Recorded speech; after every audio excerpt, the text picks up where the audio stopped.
Meron akong pakwan na nakita sa ref kaya kinuha ko nga. At syempre alam kong alam nyo na ang sunod na mangyayari.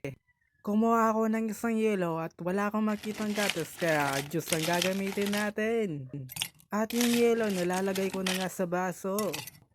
Medyo damihan natin kasi mainit na kasi summer na ngayon. Napagtanto ko lang na pareho pala kami ni Araw. Pareho hot. At kapag natapos ng yelo na mailagay, lalagyan na natin ng juice. Medyo magalaw yung plastic kaya hindi ako masyado makabilo. At ito na nga, nilalagay ko na nga dito.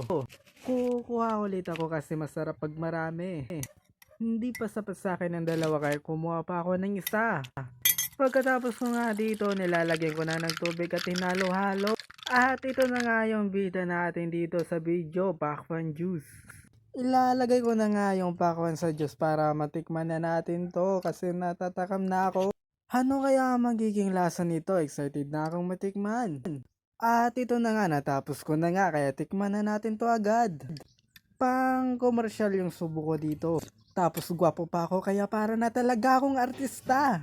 Medyo masarap naman yung lasa kaso ewan ko parang ewan.